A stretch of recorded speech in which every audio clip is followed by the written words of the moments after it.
Good afternoon, everyone. We just spent more than 2 hours with 6 of the Epstein victims, some of the bravest women I've ever met.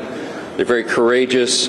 They shared their stories. Some of the ladies have shared these stories publicly before, but at least 2 of the women had never told their stories before, one for the very first time in the room. And so there were tears in the room. There was outrage. It was both, I would describe it as heartbreaking and infuriating that justice has been delayed so long. Some of the women in the room began to be groomed by Epstein and his accomplices, Ghislaine Maxwell and the others, 30 years ago. There were 4 attorneys in the room. Some of them began civil litigation against Epstein and the Epstein evils and everything associated with it 20 years ago. This has gone on for a long, long time. And they shared their stories. They shared how these brave young women, Epstein and his accomplices, stole their innocence, stole their very lives in some cases, stole their hopes and dreams and aspirations and ruined them in so many ways. But they came forward courageously to share their thoughts and their hopes in the House Oversight Committee and the House itself, that we would do this in a bipartisan fashion and seek those answers, and we will. They are owed that. There may be as many as 1,000 victims. Think of it. Hundreds and hundreds of young women who some of us imagine seated behind these 6 women. One of the members in the committee said that they speak for all of them. And it's been long, long overdue. So the objective here is not just to uncover, investigate the Epstein evils, but also to ensure that this never happens again, and ultimately to find out why justice has been delayed for these ladies for so very long. It is inexcusable, and it will stop now because the Congress is dialed in on this. I'm very grateful for the leadership of Chairman James Comer of the House Oversight Committee, who's with me here, and he's done an extraordinary job. August was a very busy district work period for so many members of Congress who were fanned out across the country in their districts doing town halls and business roundtables and constituent services. But our House Oversight Committee was working all along on their subpoenas. And I'll let him recount for you some of the great work that has already been done. But 34,000 Epstein documents have already been collected. We will not stop there. This is the beginning and not the end. And they are going through very carefully because we have 2 ultimate objectives here. We want to bring justice to every single person who is involved in the Epstein evils or the cover-up thereof, but we also want to be equally certain that we protect the innocent victims. Many of these young women, some of them are now middle-aged women, have never come forward. We do not want their names or identities to be uncovered carelessly or intentionally in any way. And so the House Oversight Committee, in a bipartisan fashion, is combing through these documents to ensure that we redact only the information related to the innocent victims themselves. We cannot be involved in subjecting them to any more harm. With that, I want to yield to our very able and very busy chairman for all the great work he's been doing, Jamie Comer.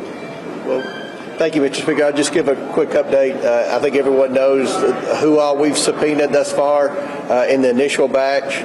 We subpoenaed 6 former attorneys general, as well as Bill Clinton and Hillary Clinton. We've expanded that to Alex Acosta. Acosta's coming in, I believe, September the 19th, 16th or 19th. We've got that date down.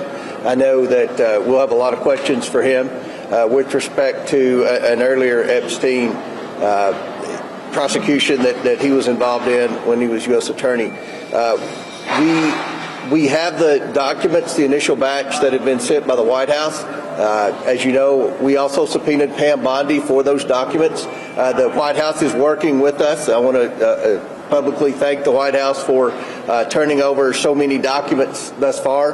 We're in the process of uploading those documents for full transparency so everyone in America can see those documents. It's going to as quick as we can get them uploaded, and as the Speaker said, there are 34,000 pages. So we're doing everything we can to get those uploaded. We want those to be public as soon as possible. And then we're going to continue to bring in more people. We learned of some additional names today.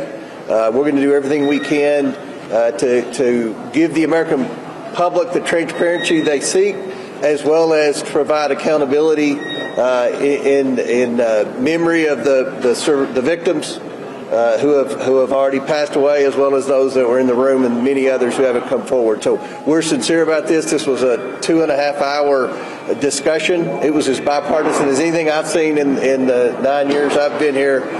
Appreciate the Speaker for giving us the authority to seek out everything that I think you all want and the people that I talk to as I travel America want. And we're going to do everything we can to get the answers and to do it as soon as possible. I yield back.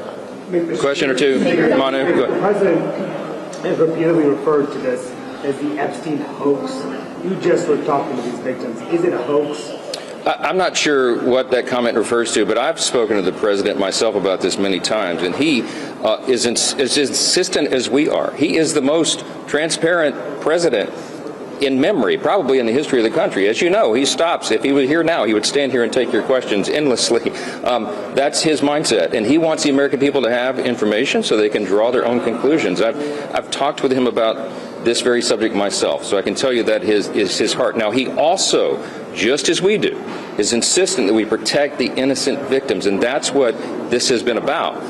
There'll be votes in the House this week to advance this and affirm what it's doing. We want everybody in the House wants to go on record in affirming what our Oversight Committee is doing in a bipartisan fashion.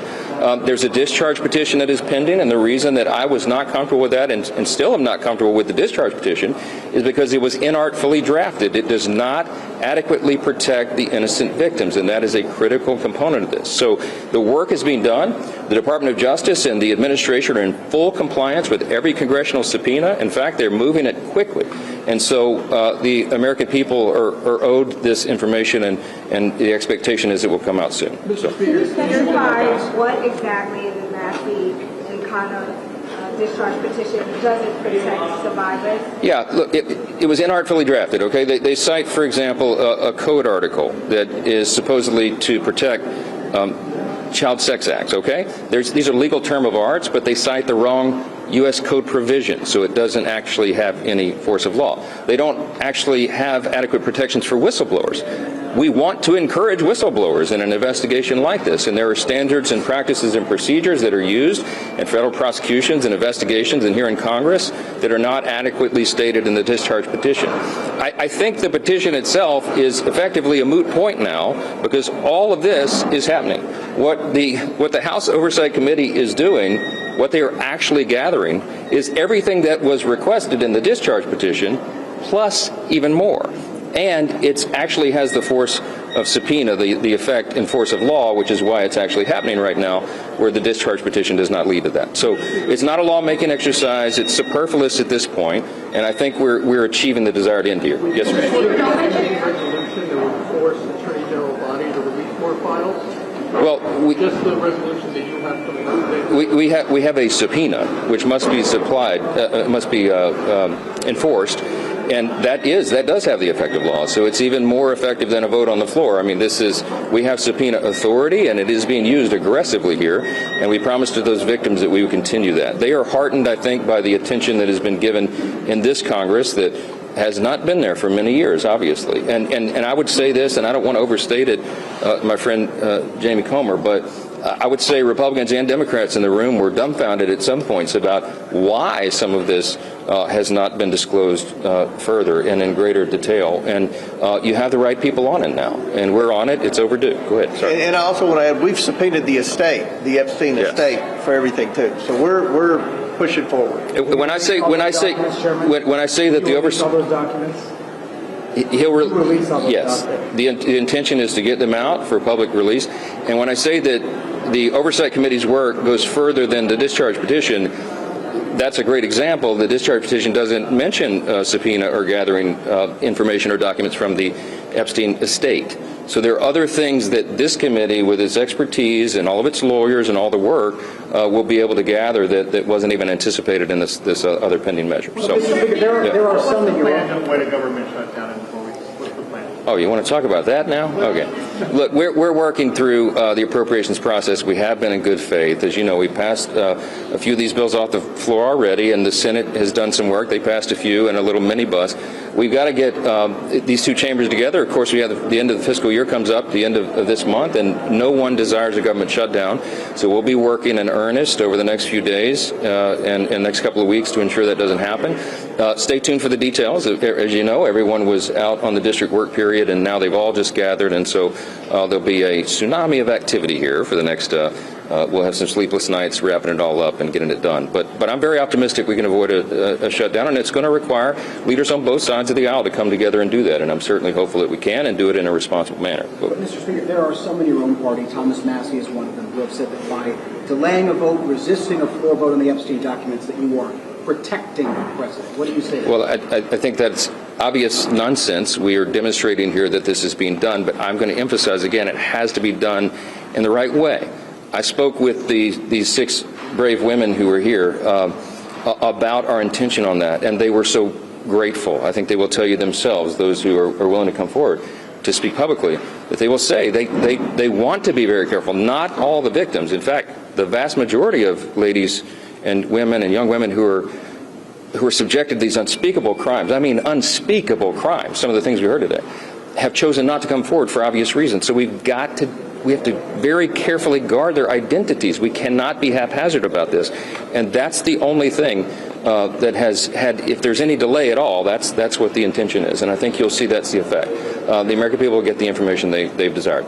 Last question, yeah. Yeah, Congressman Garcia says that you guys had subpoenaed that birthday book where President Trump allegedly wrote a note to Jeffrey Epstein. Is that something you guys are going to share with the public and expect to see soon? I don't know about that particular item. I haven't seen a long list of specific. That's in the okay, estate. We've subpoenaed for all documents pertaining to the state. And once you get it, will you release that to the public? We plan on doing that. Yeah. You're going to see full We always disclosure. do. Maximum transparency. That's Chairman Comer. That's what he does. Yes. Mr. Speaker, when you say justice delayed, does that mean you are seeking more action to get justice, or does that mean transparency, or does that mean you're looking for more prosecutions of other individuals?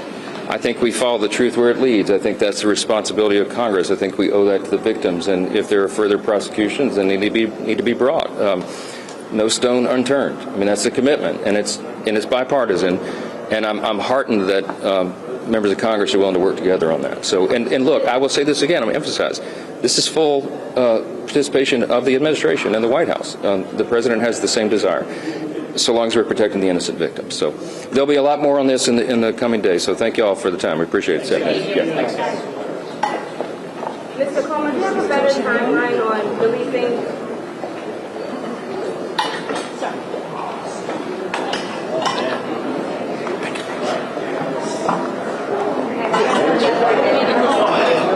For those that don't want to stay for that, I ask for a brief coming in. Okay, great.